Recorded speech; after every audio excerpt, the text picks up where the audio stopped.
Hey, what's going on, guys? Welcome back to the channel. Today we're going to be doing an unboxing, first impressions, and setup of the PSA Sabre Forged 13.7 with the FN barrel. Now, the muzzle device on this firearm does come with a pin and welded JMAC GHFCE chemo suppressor ready muzzle device with pretty good weld on that muzzle device, if I may add, which is pin and welded to a 13.7 FN Krolled Hammer Forged Chrome Moly Vanadium barrel. It does have a adjustable low gas block, which I am happy to report. It is very nice for when you put suppressors on. And covering all of that is a 13-inch PSA M-LOK rail. Now, I know people have had issues with this M-LOK rail regarding screws loose straight out of the box. I'm happy to report these screws on here are pretty tight down. Now, I will be checking to see if they do get loose before I go ahead and take them off and add some Loctite, but for now that does work for me. Now, the upper and lower, which are both with this nice smoke Cerakote, the upper and lower are both 775 T6A3 aluminum. They're both obviously mil spec. They're both forged as well, so they're not billet. Now, with the upper, you do get the Radian Raptor LT charging handle with the Sabre logo on it. Very nice addition to this firearm. For sub 1000, a really good charging handle to have. I love them, have them on a few other rifles, and they work pretty damn good.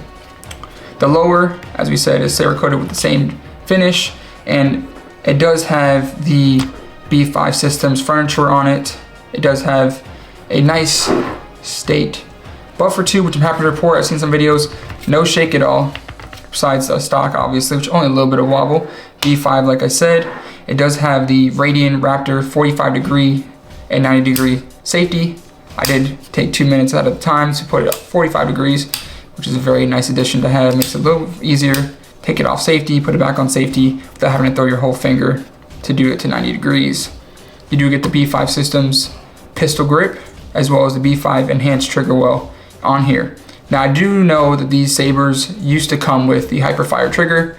Unfortunately, now it seems they're all coming with PSA's 2-stage trigger, but I am fortunate to tell you guys that this trigger is pretty nice out of the box. To be a mil-spec trigger, it's about a 3-pound pull, just like the Hyperfire trigger. We're gonna take a look at that right now.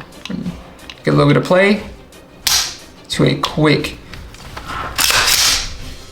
discharge. You do get your basic mag ejection, which works pretty well in this firearm, as well as the bolt catch and release, which, just like any mil-spec rifle. To talk about the setup of this rifle so far, we do not have a suppressor, unfortunately, for this rifle yet, but we are running a Streamlight ProTech HLX Pro 1000 lumens, with along as B5's foregrip and some heat shield cover from B5 as well. We do have a EOTech XPS 2-0 on here, and just your basic mag pull sling, which we'll be changing out very soon. Overall, I'm very happy how this rifle came out of the box.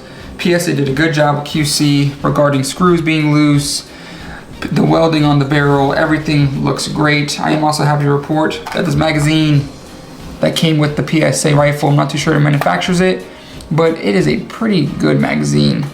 I would compare it to P-Mags for sure, but I do like this grip. They have textures right here. That is a very nice touch to this magazine. So let me know what you guys think about this rifle in the comments. Like I said, I will be doing a review eventually once I get a couple hundred rounds through this gun to update you guys on the wear and how it functions.